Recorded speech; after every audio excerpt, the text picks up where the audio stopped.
the height increases. I forgot. Yeah, put the space first. Minus its average of the same thing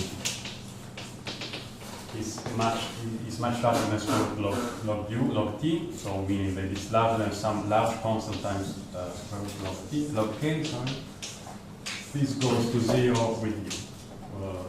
When u goes to infinity, somehow uniformly in k. Okay, this was the goal. So the way we proceeded was first to look at what I call q lambda L of k being the same thing as here, except that instead of looking at the height increase at a single point, you look at it on the whole box. So it was the sum over x in the box of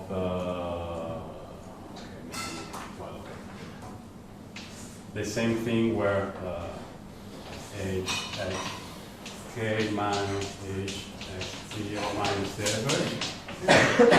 That eventually went to just in L equal 1. And then what I claim is that one can prove that the variance of these two L, q lambda L, is upper bounded by k squared L squared log L. Okay, so this is something I've almost proven to an estimate of something which was simply an equilibrium estimate.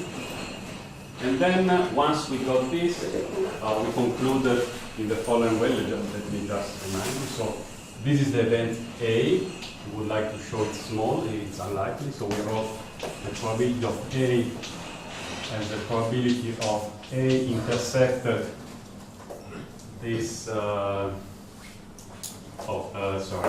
Q. No, this is not it. This is Q minus the average of Q. Sorry, this is already center. Times the intersection with the Q minus its average being smaller equal than, say, square root of U, square root log k, k squared, where I take lambda, where I take the size of the box to be exactly the time I'm interested in. Okay, and this is simply because we have a bound on the variance of this stuff.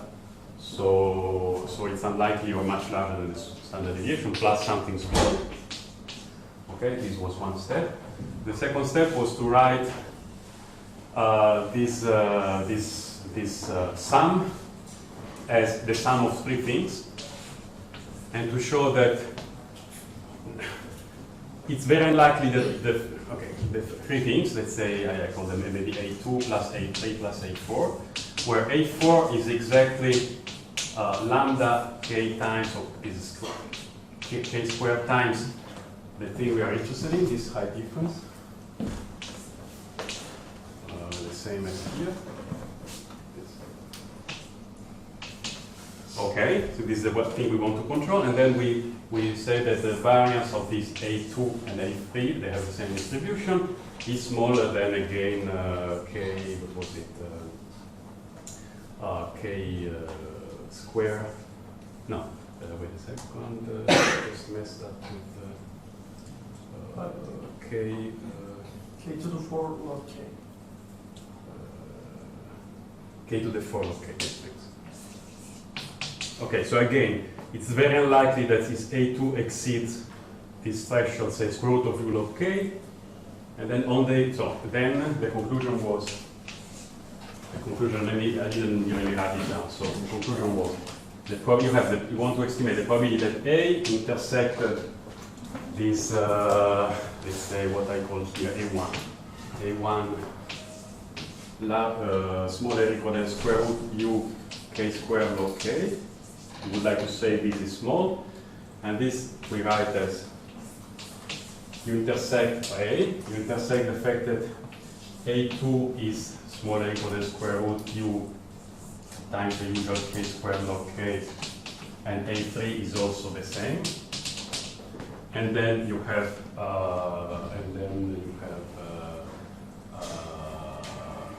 A1 smaller equal than the square root. Okay.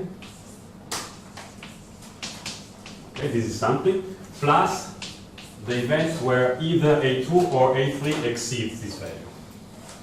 Thanks to the bound on the variance of A2 and A3, this other event, I can drop it, it's very unlikely, so I remain with this thing to estimate, and then simply deterministically, these events are not compatible, because it cannot be that A1, which is small, is the sum of two small things plus the large one. So then it was easy. This was somehow the procedure, the summary of the procedure. And the two things which remain to be proven were, first, there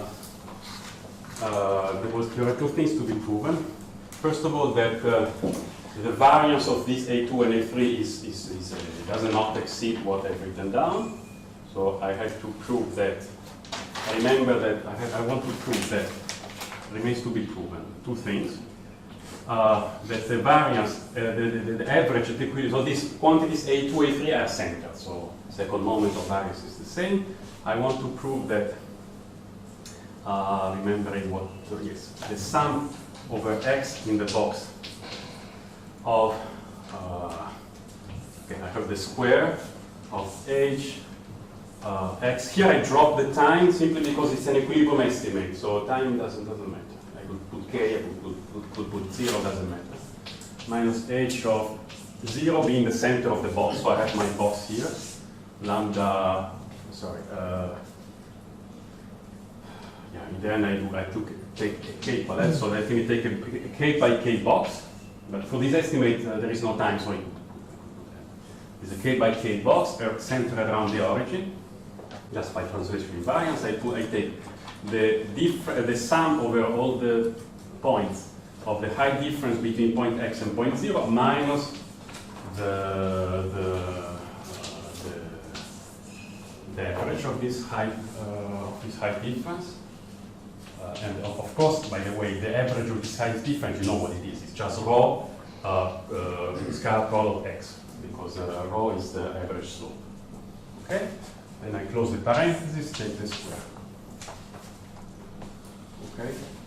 And then here I simply use something that I've not proven, but I will not prove, is that under this measures P rho, this Gibbs measure on perfect matchings, what one can prove, what has been proven in this work by Kenyon, Cook, Sheffield, I mentioned, is that if you take 2 points which are far away, x and say y, or x and 0, by translation invariance, you can imagine one of them is 0.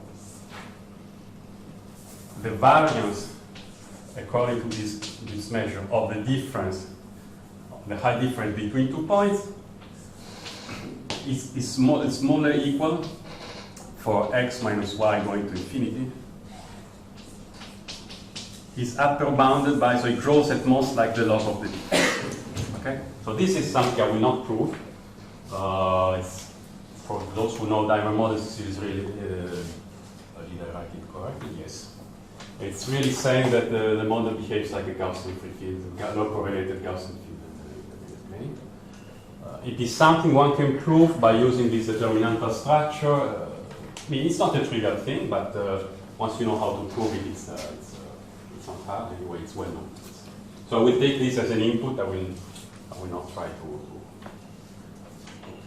Okay. So if you use this as an input, then it's an exercise to derive that this is smaller equal than that what I want. Simply.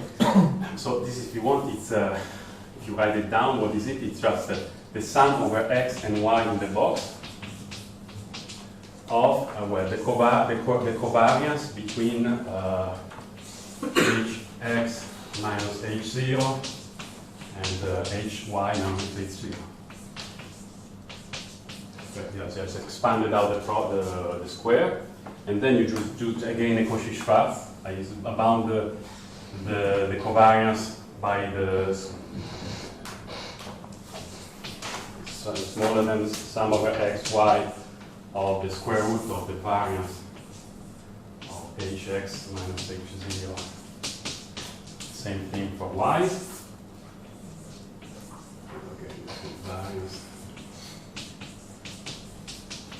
And then you're done, because all these values, at most the distances within the box are L.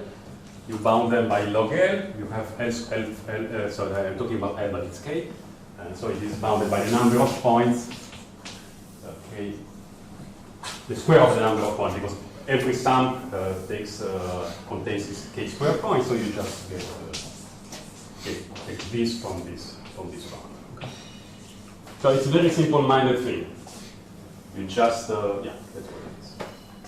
Okay, so this lemma, once you know these properties of logarithmic growth of correlations of variance, then it's one line. Okay? And it's simply an estimated equilibrium. There is no dynamics involved. Okay, any question? Then there was a second fact still to be proven, and here it's slightly less trivial, but not hard either, because in the end, again, we will reduce to an equilibrium estimate. So let me show it.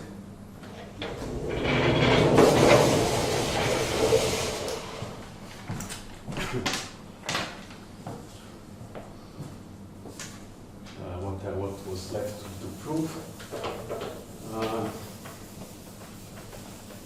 It's simply that here I will be, okay, if you don't mind, I will be a bit quick, but I will try to, up to a point. If you want, I can give more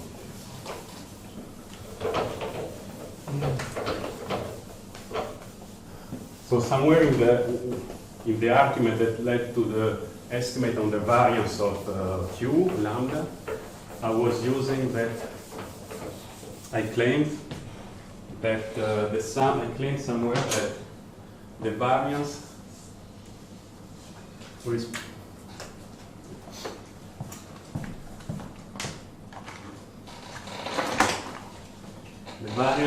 in the stationary process.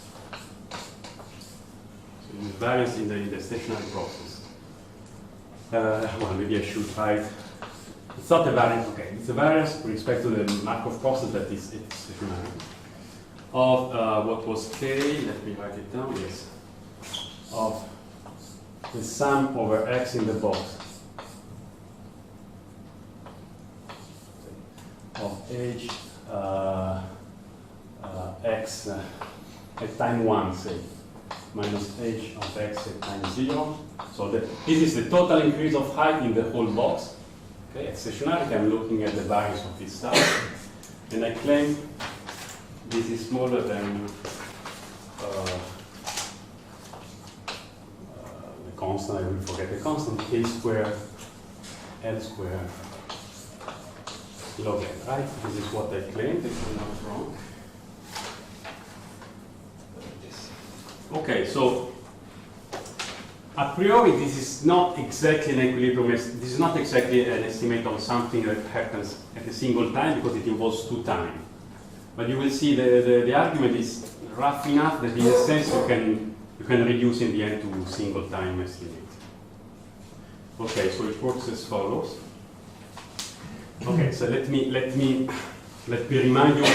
Okay, it's only up at this point that you have to remember how the dynamics works. Until now, the dynamics did not appear essentially.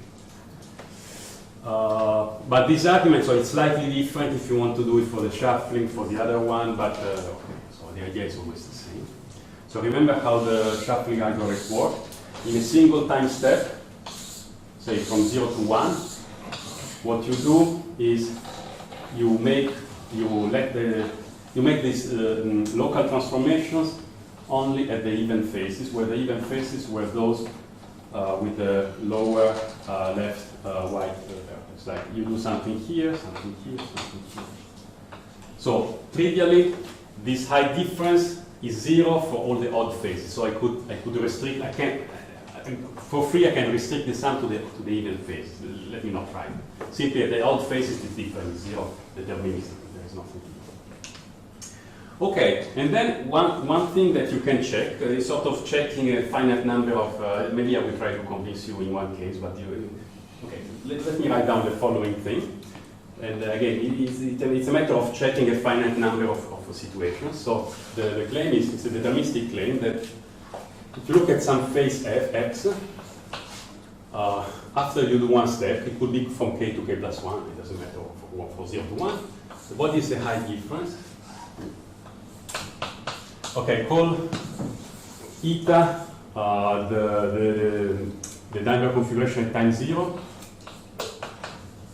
and eta primes the thing at time 1, okay, just to give a name to the configuration. So I claim that this thing is nothing else but, and then I will try to check it maybe in one case, 1/4 of, okay, let me write it down, and then I will say what it is. Eta. Sorry, just no one thing messed up. Yes. Minus d. I have to tell you what d and h are, but it stands for vertical and horizontal. And then, okay, this is 1 minus, no, plus, maybe plus the same thing for h prime. Okay, so what is? Let me explain and. What are these? It's something very simple. So simply, what you do is you look at you're in the configuration eta. You look at the face x, and you count how many horizontal diamonds you have around the face. It could be 0, 1, or 2. And here you count how many vertical guys you have. Again, it would be 0, 1, 2. And then you add the same thing for the here this time. Okay. So maybe we can check in one case. Just to check if it, probably I would be messed up, but it's really something you can check from the definition of the dynamics. For instance, suppose that at your face here, initially you had 2 diamonds, say vertical. Okay? In this case, we know that necessarily, so this is in eta prime, you know that you delete them. So in the end, there is none.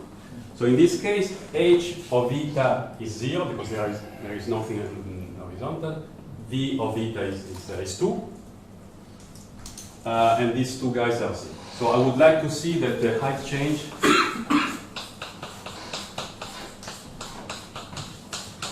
is it minus 2 times of, is it minus 1/2?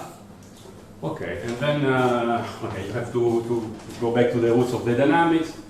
If you want, I can try to do it, but it's really checking that if the height here was something, maybe it was h, then necessarily according to the rules of my things, this was h plus 3/4. If you remember the rule for the definition of the height function in terms of the diameter. And now here has not changed, it's h. And this time the color vertex, I might have some problem here. Okay, let's see. Okay, let's hope for the best. Okay,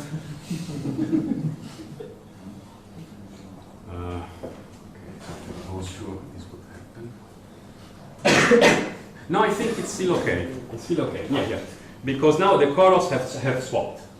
So the rule was that when you go from one face to the other by crossing such that the white guy is on the right, then if you cross an empty thing, you go from a height h to a height h minus 1/4.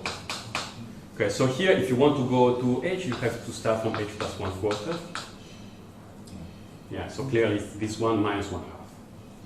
Okay, so I mean, there are quite a number of situations you have to check. I will not do it. I mean, there is a more less pedestrian way to see it, but let's take it as a fact. And then, okay, so I'm just saying that, well, okay, I'm saying what it says. That you can write, so the idea here is simply to write down this total height change as a sum of local things.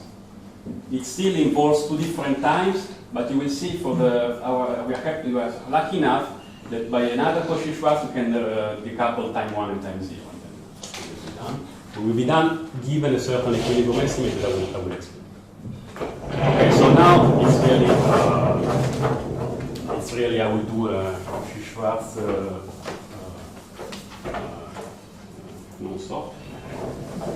But it's really the point is that in this whole argument somehow we are lucky enough that we don't essentially we lose nothing by doing Cauchy-Schwarz.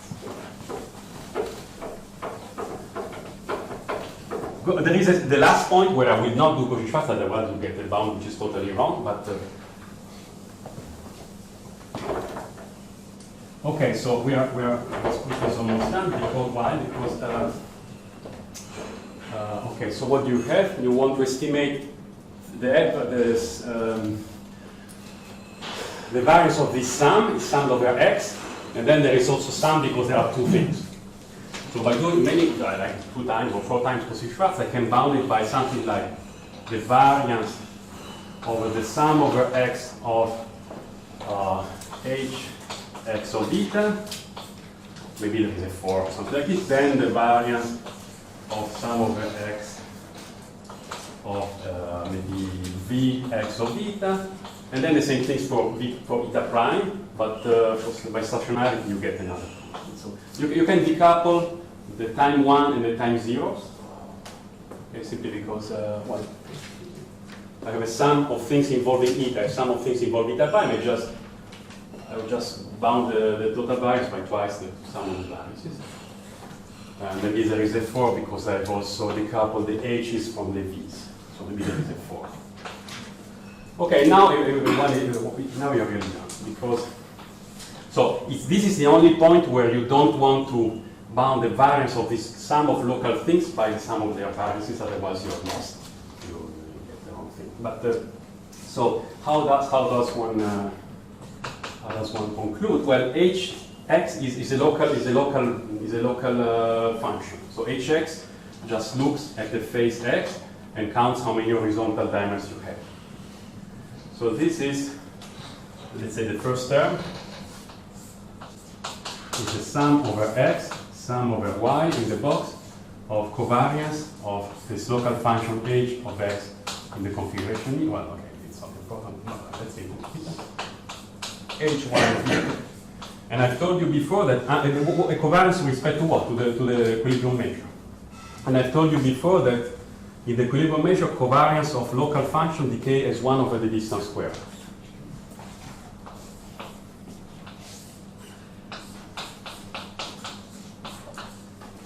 Okay?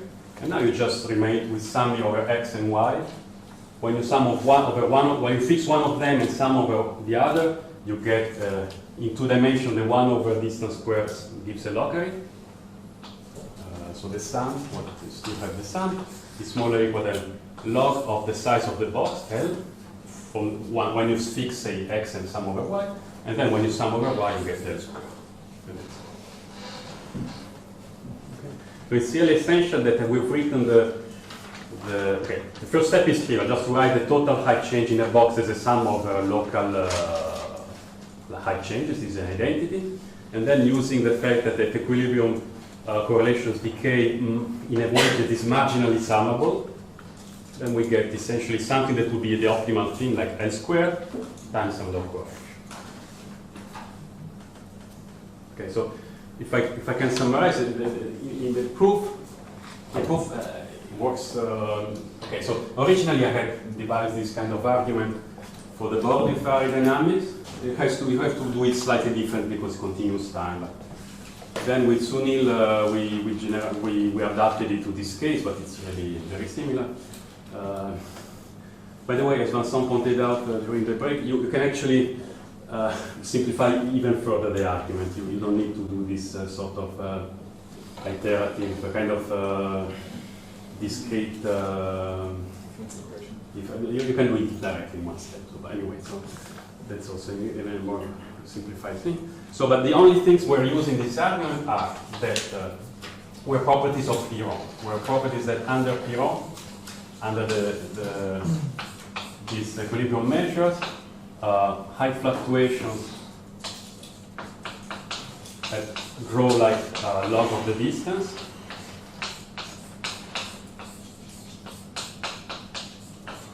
And that covariance of local events decays at least like 1 over distance squared. If you have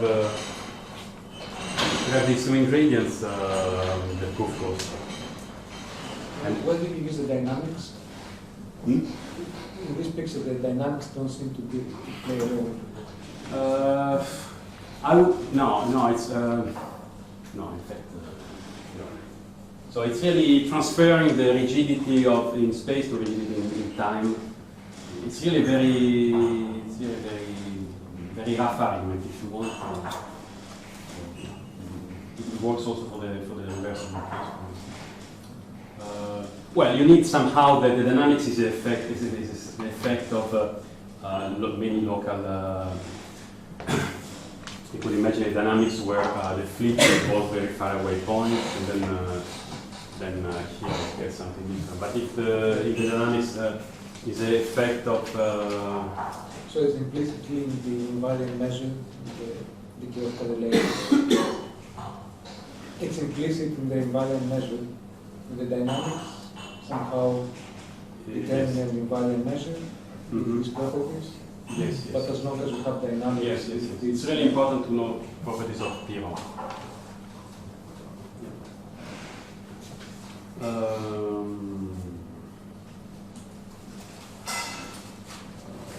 Somehow, yeah, we have used, the only thing we have used on the dynamics in a sense is that with the knowledge we have on equilibrium states.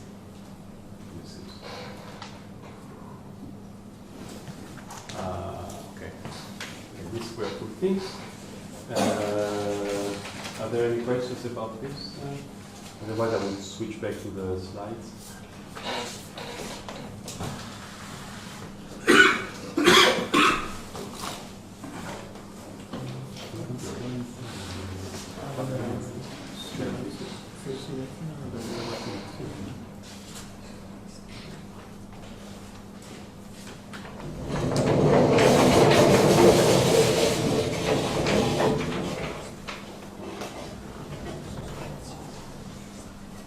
As I said, if you repeat the kind of argument for the Tase Ponson, you get only that fluctuation grow less than, I think you get grow less than square root of t instead of t to the 1/3, because there, in my picture I said it's important that somehow the stationary states are extremely rigid, but for Tase they have square root fluctuations, and then it's you really lose when you do Fischer-Tropsch. Okay.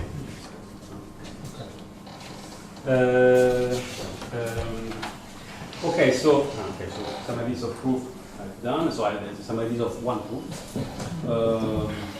Okay, so here let me go back to this question. So here it will be. Okay, I hope I can manage to explain the result. Let me go back to the following question. That okay, I've introduced this Sharp-Rig algorithm. I introduced the Borodin-Ferrari dynamics. There are other models of the same class you can treat. As I said, one is able to compute by more or less complicated computation the speed of growth. You find, for instance, this expression in one case, another expression in a model I've not introduced, and there was a third expression for the Sharp-Rig algorithm. And this formula does seem to be particularly enlightening. And also, when you prove by hand that the Hessian has a plus-minus signature, the proof is not enlightening if you really do by hand. So at some point we try to understand whether there is any somehow pattern behind this. Okay. Why is it the case that this strange function has this problem? The reason why we ask ourselves is that at some point with Sunil Chita we were studying a variation of the Sharp-Rig algorithm that maybe I will mention in the end, maybe not, depending on time. In that case, the formula for the speed is really terrible, and even with Mathematica, we could not prove that the determinant is negative for the Hessian. So, and then we had to find something. Okay, so let's see. Now there will be a few slides where a sort of discussion that will lead to a theorem. So, but these slides are sort of observations about the model that are sort of, the goal is to motivate the theorem that we follow. So the first observation, okay. So this, what I would like to explain is an argument we devised with Alexei Borodin.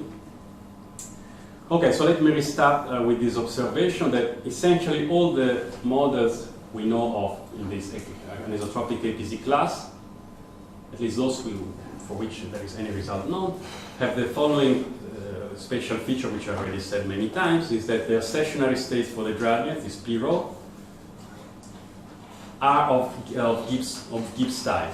Okay, where the being of the Gibbs type means something like that the law of the height at some point or some place, given the height everywhere else, depends only on the height on the neighbors in a neighborhood.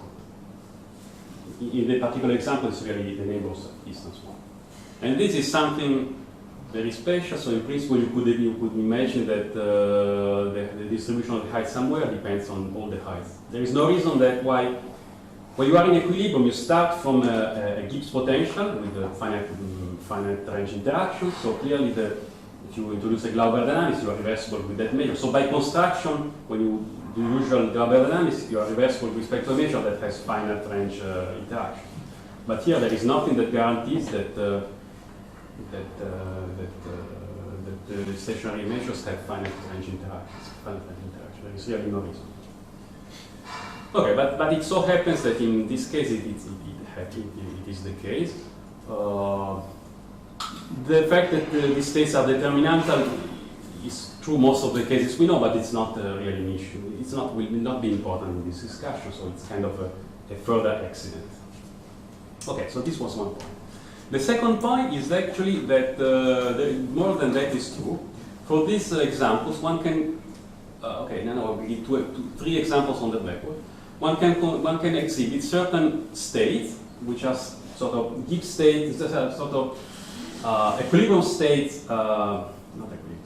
There are Gibbs states either on the infinite lattice or on a finite lattice, such that if you start from one such Gibbs state at time 0, at later time you are again in one such state. Okay, so let me make an example that will make it clear. So I will give actually two trivial examples and one non-trivial one.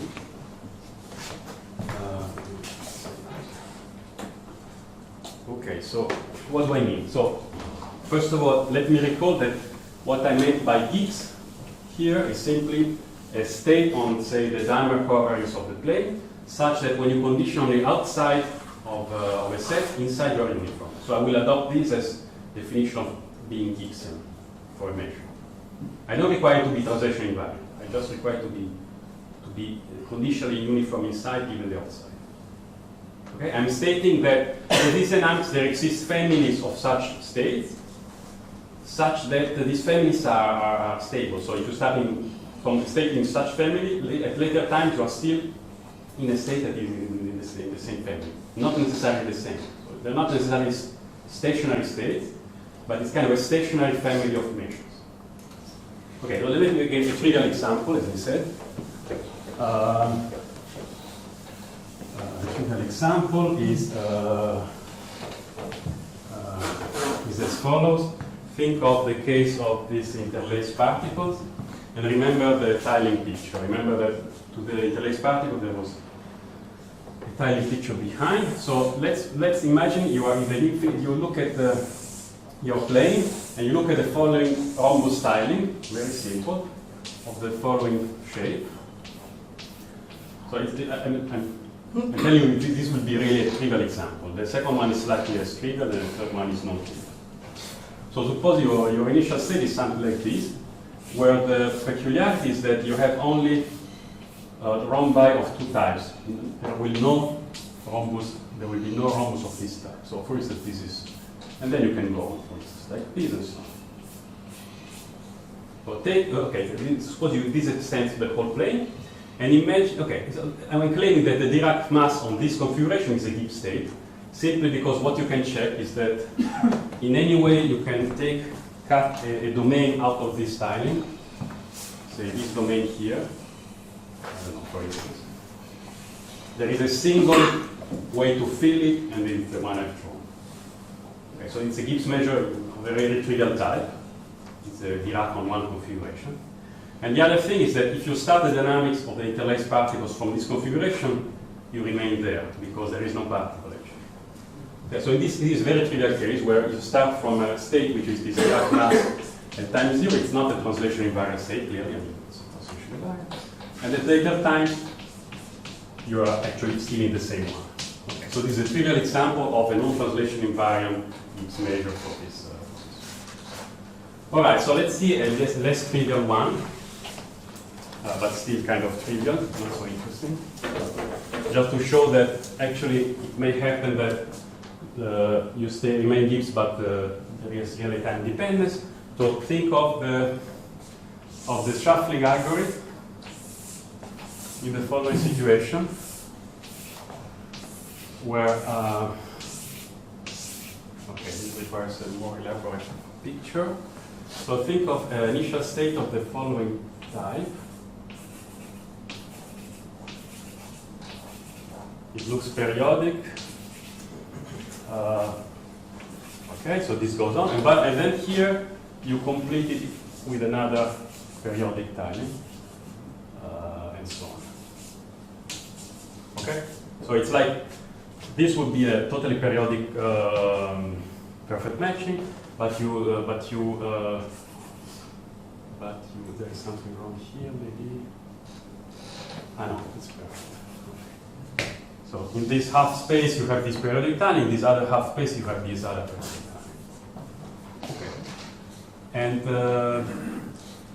again, you can see that the Dirac mass on this configuration is a Gibbs state, because given you cut out the thing, there is just one way to fill it back.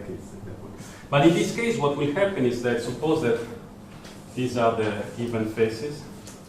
So these are the black, the white, vertical, and so on. What will happen in one step is simply that this dimer will slide there, this dimer will slide there, this dimer will slide here, and so on. So what will happen with time is simply that deterministically this diagonal line moves.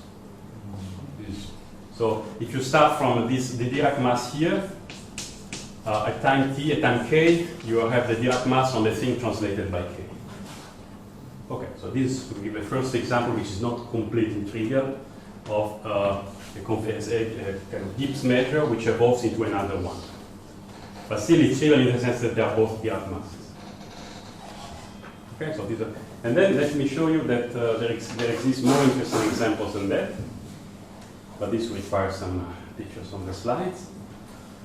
Okay, and this is the so-called shuffling algorithm on the Aztec diamond. So actually this is the context where, sorry, the Aztec shuffling algorithm was actually introduced to start with. So in this work by Elkis, Kuperberg, Larsen, and Propp, what they noticed is the following. They want to construct an algorithm, which is exactly the shuffling algorithm, except that instead of running on the whole lattice, it runs on a finite domain that grows with time. Okay, so it works like this. At step one, your graph is simply a single phase. In this case, you put two vertical, two horizontal with the same probability, 1/2. Okay, and then you are done. Then at the second step, you want to generate a perfect matching of this kind of 2x2 square. It's called a 2x2 Aztec diamond, and you do it exactly following the shuffling algorithm. That is, you look at the even faces, you slide the dimers along the single ones, they slide, and then in the faces where there is no dimer, you create, say twice horizontal, independently. So it's exactly the shuffling algorithm, except you run it in this domain, and you see, after the procedure is done, you get a perfect matching of this 2x2 thing. And then you repeat. At the next step, now the even faces are these ones with the circle. You delete this, okay, I forgot the circle here. You delete these two, you slide, and then you create. And again, you have a new configuration.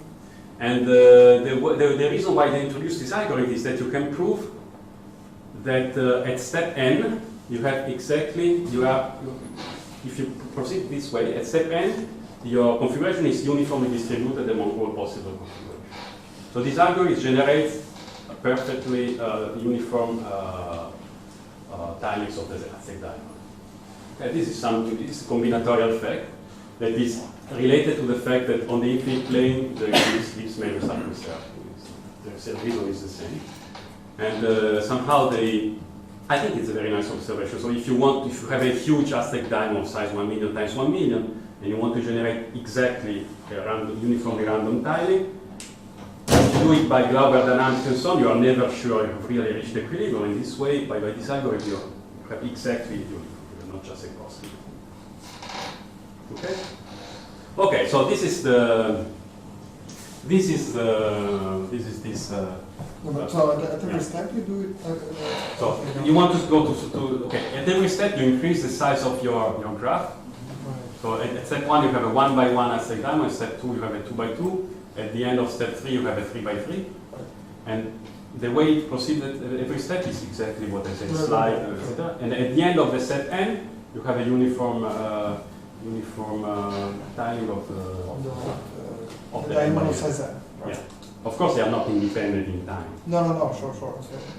Yeah, but so everything essentially reduces the independence. So to the choice one makes at the beginning, no? So like, which is for instance, once okay, the guy that is here, if it is there, it is ends here. So if initially you put this horizontal here, then necessarily at step n you have these two. No, right. So essentially, okay. So you start. So the initial randomness guarantees that attack.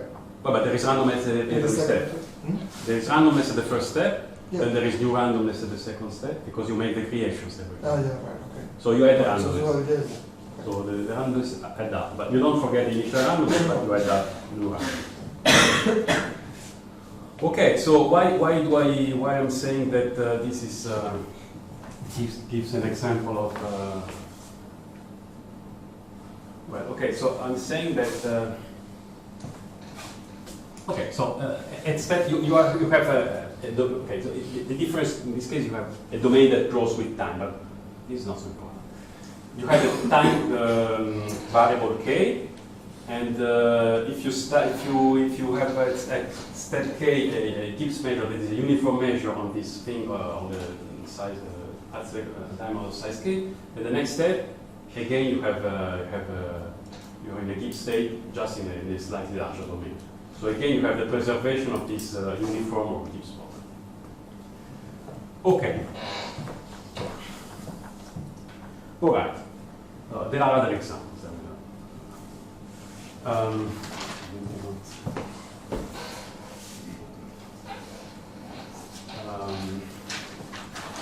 Okay. So what do we do with that? Okay. The next fact is that when you have a Gibbs, you have your interface distributed according to a Gibbs measure in a large set that could be either an infinite volume, either an infinite plane, or a very large set, like the Aztec diamond of size n. If you sample, according to the Gibbs distribution, one configuration, and you look at the height function, this height function will concentrate around the limit shape. So this is known as the limit shape phenomenon, so that we give just a pictorial kind of image. Okay, let me start with. So this should be a very familiar phenomenon. For instance, if you take the interval 1L and you take your height. Okay, now I'm making just a one-dimensional example. Suppose I look at profiles, height profiles defining 1 up to L. And I just look at the uniform profile, uniform normal configuration that start from height 0 and end up at some height rho times L, and I take it with uniform low. Then it's well known that typically this profile will follow the straight line with square root of which is simply the random walk kind of statement. So okay. In this case, simply if you take the height function at xn divided by L, then with high probability, or the convergence in probability as L goes to infinity, simply to phi of x, which is the linear function that starts at 0, so which is simply rho x. Okay, so simply saying that if you take this very simple Gibbs measure in one dimension and you rescale properly the space, you will see a typical behavior that in this case is just a straight line. Okay. So similar things happen in higher dimensions, say for the domino tilings, but this is a much more general phenomenon. It's called the macroscopic limit shape phenomenon. And the kind of thing you should think of, let me try to sketch a picture for the Aztec diamond, what happens. So what happens when you take the Aztec diamond of size n, imagine n is so large that I don't see the discrete nature of the thing, which is okay, so this is n by n Aztec diamond, n is extremely large, and I take a uniform distribution. So what you will see in the limit is that if I take 1 over n, the height at xn, this converges as n goes to infinity to a certain phi of x, okay, as here. The difference is that this phi of x in general will not be affine, will not be linear, it's something. Okay? And this phi of x, as is written there, phi of x, the function phi is the minimizer of a certain surface energy function, sigma grad phi dx on the domain. What is the domain I want to integrate on? Is the rescaled domain where I rescale everything by n because of this rescale. And with boundary condition imposed by the shape of the domain, which may not be very precise. It's like imposing height 0 and rho L here. Here around the Aztec diamond you have a certain height of phi that is imposed by the shape of the domain. Okay, so sigma depends on the model. So for the simple random walk, the sigma is just a log x, so the usual entropy for Bernoulli. And this sigma in general, from statistical mechanics type of knowledge, we know the sigma to be convex, and maybe in nice cases it's strictly convex and so on. Okay, so you should imagine that the following: when you sample a uniform tiling, say, of the Aztec diamond, you will see a typical macroscopic shape, and this macroscopic shape is the minimizer of a certain surface tension function. It's like a minimal surface. If you wanted to minimize the area, you get a minimal surface, but here you want to minimize something different. Are fluctuations known? Huh? The fluctuations yeah, there are many. So the convergence is known. For instance, there is a work by Lassen, well, I forgot, maybe Cohn Canyon Pop, that tells you sort of the law of large numbers. If you want to know fluctuations, there are many results known. Okay, maybe I will answer in a second. It depends very much on the shape of the domain. There are no extremely general results, but in many situations, yes.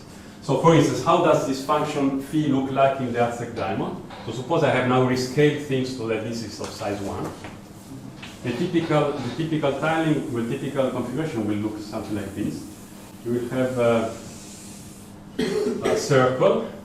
Outside of this circle, you see essentially no fluctuation. All the diamonds are perfectly periodically arranged, like this. Okay, it's not a very good picture, but it's essentially here you see a totally periodic tiling in this part.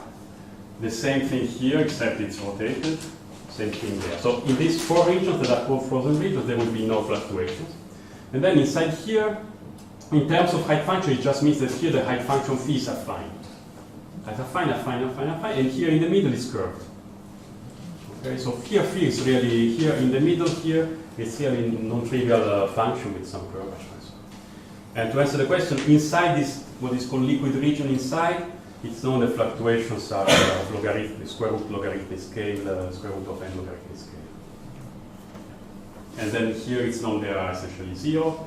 And then it's known also that the boundary between these 2 regions essentially behaves like a Airy process. So, okay, maybe the terminology is not perfect, but has n to the 1/3 fluctuations and so on. So many things are known. Okay, but here I don't, for this last part of the lecture, I don't want to care about fluctuations. The only thing I'm saying is that when you have one such given state in a large domain or maybe infinite domain, typical height function sample from the domain, from the measure, will on large scale, so once you take the correct rescaling, which is this one, looks like a minimizer of the surface tension. And if you want, the surface tension for the direct time model is a completely explicit function sigma. I don't write it down, it's a bit complicated, but it's totally explicit.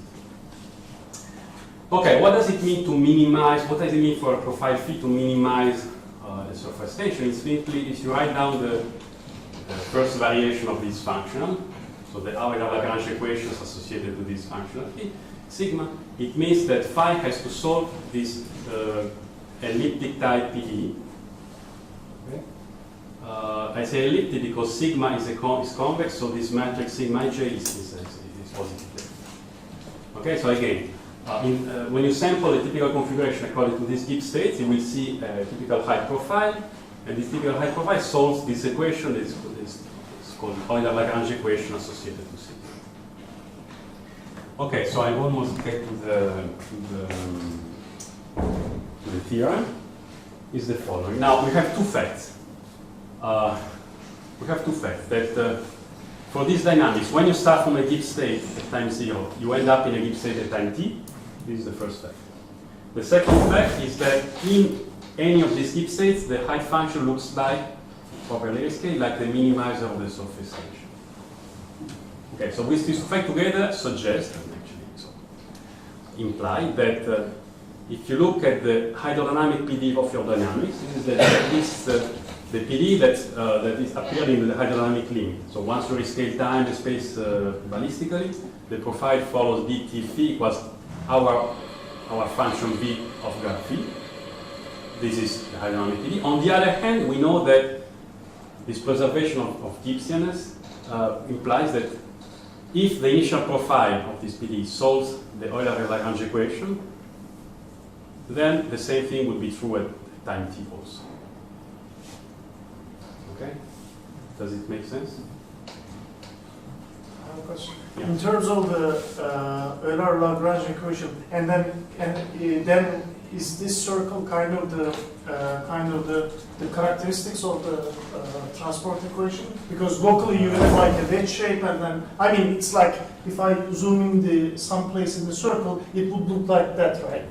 I mean, If I zoom inside here, it looks this. No, I mean at the the circle, on the circle. On the circle it will look like that, but then this limit shape is like the characteristic of the, it's like that singularity scale along the characteristics.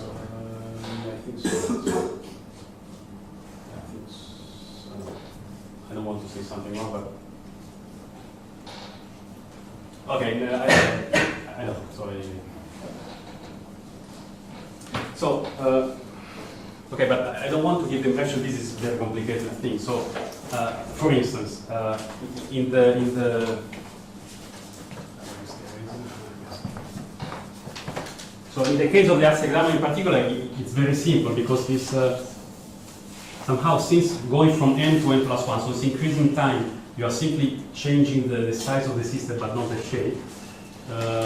Your height profile will be a sort of a self-similar solution. So if you look at the height profile at time x, at x and time t, it will be just something like t times t of x over t or something like this. Okay, anyway, so let me go back to the slide. So the hydrodynamic PD is what appears in the hydrodynamic limit. Suppose we don't even know what V is. In the practical cases, we know it, but suppose you have a hydrodynamic limit. On the other hand, the preservation of the Gibbs property will imply that if you start from a profile that solves at every point of space this elliptic PD, it will solve it also at time t. It will not be the same profile, but it will solve. And then, since now this imposes clearly, I mean, in the hydrodynamic PD you have V, in the Euler-Lagrange PD you have sigma, so this must give a relation between sigma and V here. I mean, they cannot be two independent things. If this, you take a function that satisfies this PD, in general there is no reason why, if its time is 0, the time profile solves some other equation in space, then this equation should be preserved at later times. I mean, there is no reason. If it has to be the same, this imposes a relation between V and sigma. Okay?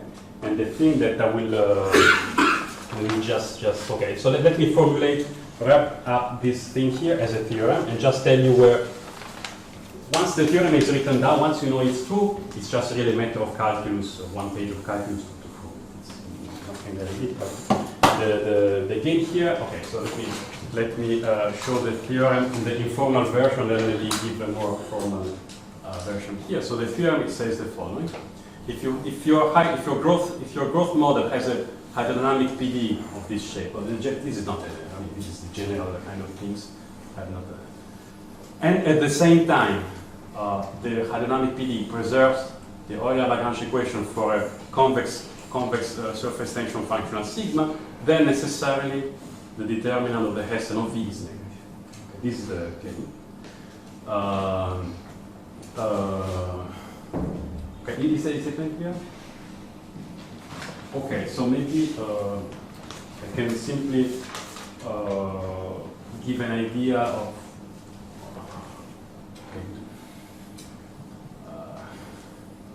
So in a sense, satisfying this Euler-Lagrange equation means that you are anisotropic. In a sense, yes, because because after all, as I said,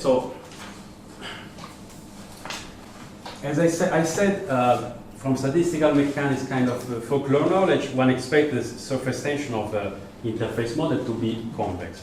But this is true if your state has finite range interaction or interaction that decay fast enough. When you write down the argument for convexity, you use some additive, use that you are able to break the system into parts and so on. So for as I said, so in so maybe this is a strong indication that in isotropic KPZ growth model, you should not expect the height profiles to minimize any convex surface tension function. So I mean, there is no reason they should. In fact, it is almost a proof that they don't. And is it in general easy to compute this sigma for given a particle system? No.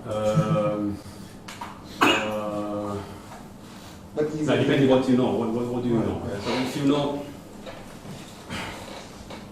well, sigma, I can write down what it is, but then you will see it's not. No, I mean, I don't want to write the formula. Just let me. Okay. Suppose you have. Yeah, maybe this is more instructive than trying to do the calculation. So you have suppose you have a phi is okay, maybe h.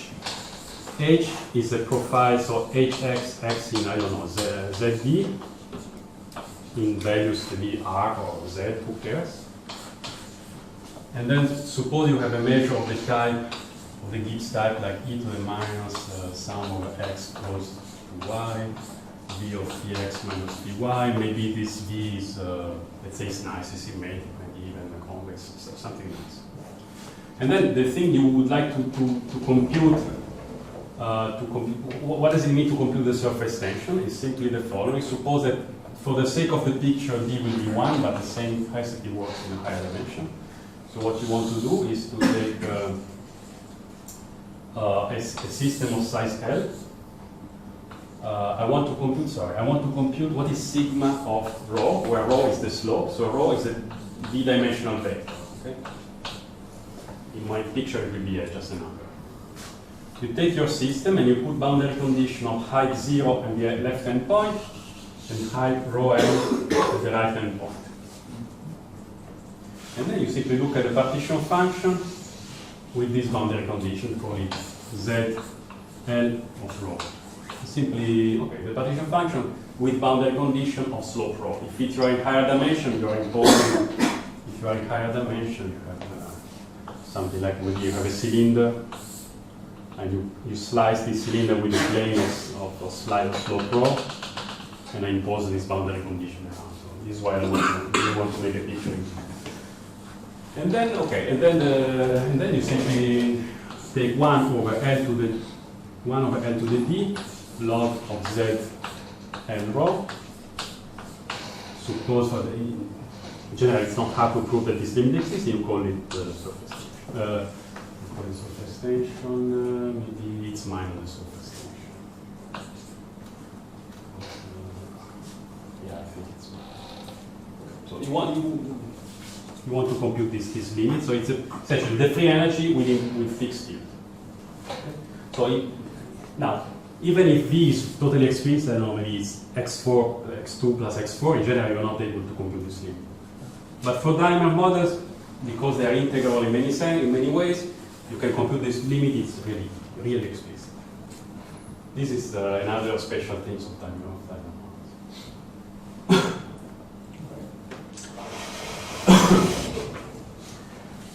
All right, so let me see what I should do.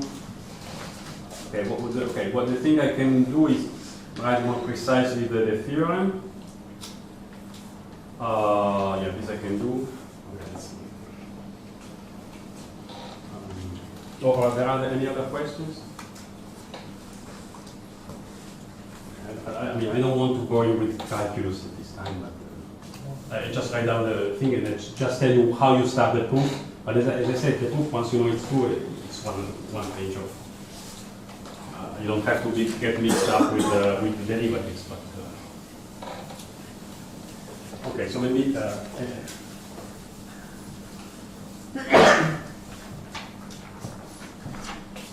So the point is that for these models, sometimes it's easier to verify that your PDE will preserve the other Lagrange equation than to compute explicitly the derivatives of V.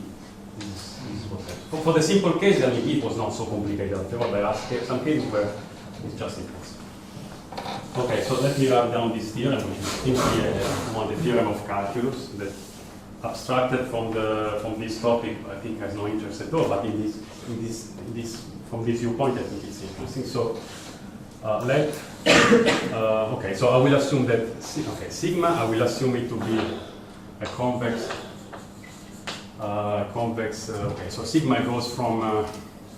It has to be thought of as a function of the slope. So in general, it takes values from rho. Okay, rho can be in some models you can allow for every slope, but as we have seen it before. So rho takes values among the allowed slope. For our diamond models, for instance, the set of allowed slope depends on the lattice. So it could be a square, a triangle. Okay, so rho, I don't want to specify where it takes value. It takes values where it can.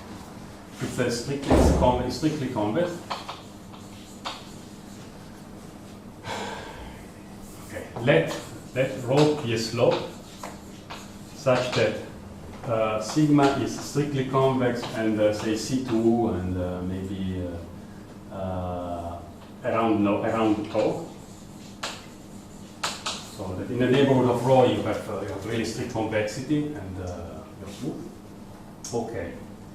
And then let V be a function that also associates to a slope V of rho, which has to be interpreted as a velocity, growth speed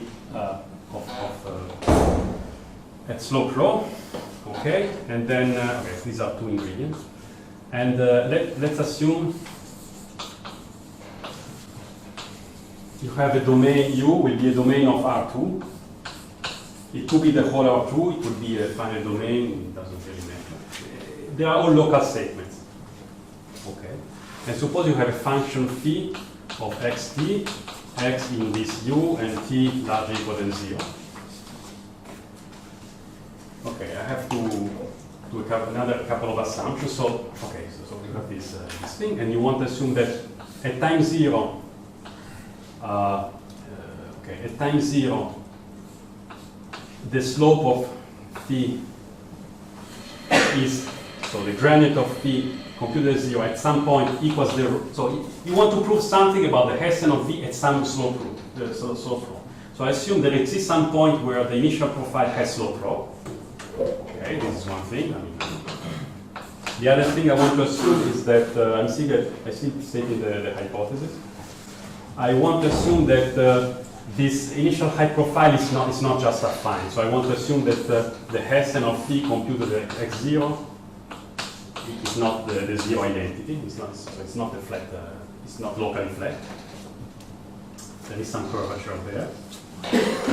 Okay, and I want to assume, of course, that this phi of xt solves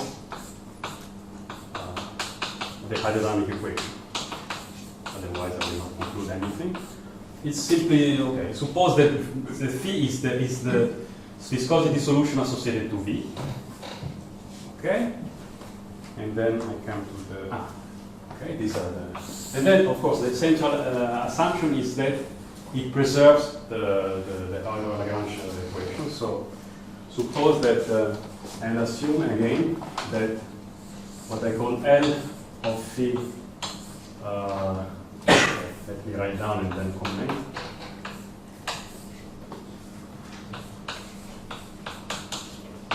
That for, at least for, they are all local statements, so you just need that for t small enough,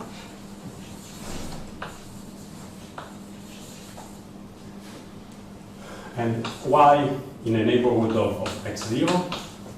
This stuff is 0. What is this stuff? L phi is simply what appears in the left-hand side of the L phi at x is simply the left-hand side of the Euler-Lagrange equation.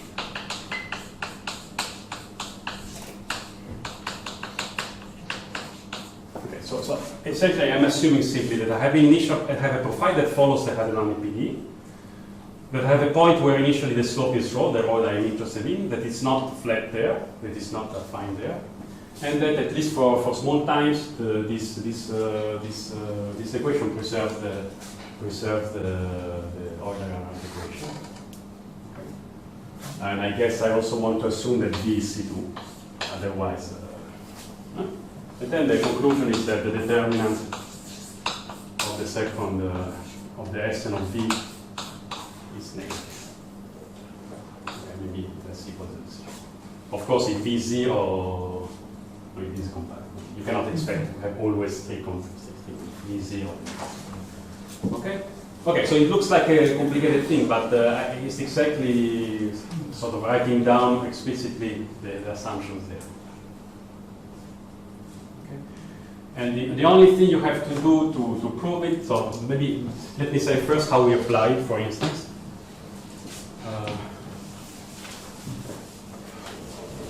So for instance, if you suppose you have your shuffling algorithm,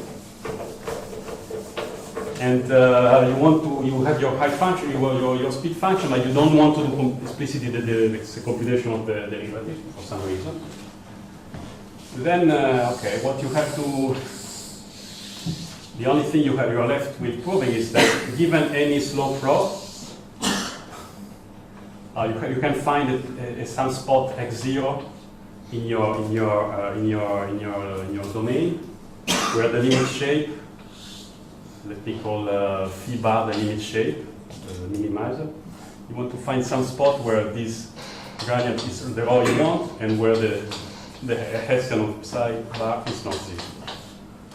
Okay. And then you can apply it here and include and imply that this is. So at some point there is some, okay, at some point you have to prove something in this analytic kind of statement, but it's often easier than trying to compute this determinant by hand. And no, I don't feel like doing any calculus at this time. But it's really, okay, look at the paper, for instance, it's 1 page of derivatives. I have to apply chain rule, so you have to do it somehow properly. Essentially what you want to do is once you know this, you say, well, if something is 0 in a whole neighborhood, then it's also 0 along the characteristic lines of the PD.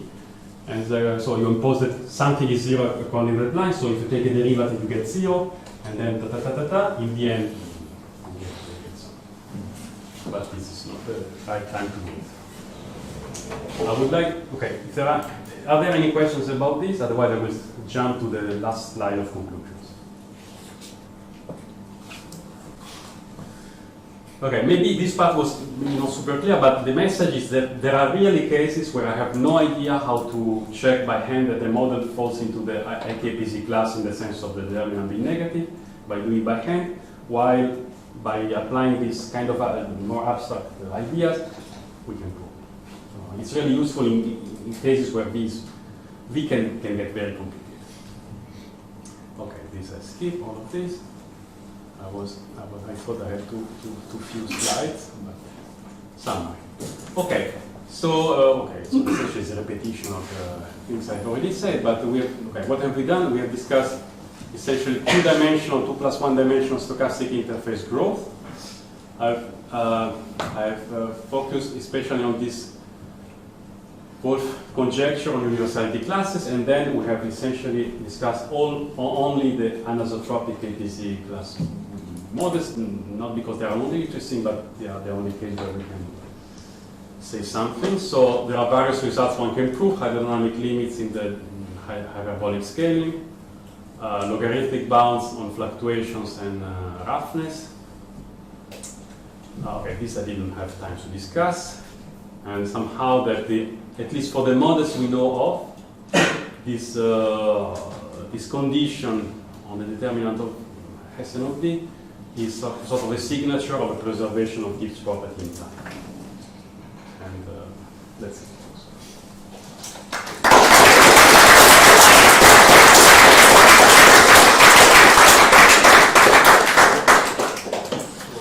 Any comments or questions? Do you have examples of facets? Yes, actually, yes. Maybe you saw very quickly. No. Okay, yeah, there are cases like, yes, so in some, okay, good question. So there exists, like, some of these, like, say, to be specific, the shuffling algorithm does not need to, there are generalized versions where you have also weights attached to the edges. Okay. So you can really find a shuffling algorithm, it's not very different. What is different is that if in that case, okay, suppose you draw this Aztec diamond starting from the 1 by 1 and then you go to n by n. When you are on very large scale, in general the limit shapes are much more complicated than just this picture. In the general case, you have facets, that is parts of the, inside this curved region, there are regions, open regions, where the macroscopic shape is affine with the fixed object, where the slope is constant. Okay, there exists finite number of facets. For instance, if you take, okay, this is, you can easily, okay, see here the picture is terrible, but so on the screen here, what you can see is a simulation of the Aztec diamond for weights, edge weights which are periodic of period 2, I think. And you should see in the middle a facet. Okay. The answer is yes, there are cases where there are facets, and in these cases, or if you do the shuffling algorithm in this generalized setting, what one can see is that speed of function v of rho has singularities whenever whenever rho approaches the slope corresponding to any of these facets. Okay, so there are cases where v of rho, usually in the cases I've shown, v of rho was this trigonometric function which perfectly see infinity everywhere, apart from the boundary. But in these cases, v of rho can have a finite number of singularities where it's not differentiable. And there, when you have such slopes, the growth process behaves very differently. Instead of the fluctuation growing logarithmically in time, they don't grow at all. The fluctuations stay bounded in time. And this for specific weights or for any weight with periodicity? The claim, the statement is maybe, I can show the statement. Suppose you would take the shuffle algorithm on the Z, on the two-dimensional grid, with weights, okay, I don't know where it is, where weights that are specially periodic with period n. So the weights differ from edge to edge, but they repeat once you have done n steps in the lattice. So the statement is that in that case, the speed of growth has a number of singularities, which is this number. And if you don't have periodicity, then you always, I guess you cannot ensure always that you don't have. I mean, like random weights or something. No, I don't know. Well, no, I have no idea. Yeah. Now the problem is that this construction of the infinite volume Gibbs states and so on works well in the periodic case. You can have a very large period, but this theory by Kenyon and company works well in the periodic case. If you have random weights, I have no idea. It's not even, I don't know, well, maybe, yeah, maybe it's interesting, but I don't know how to prove that the surface tension even exists. It should exist. Further questions?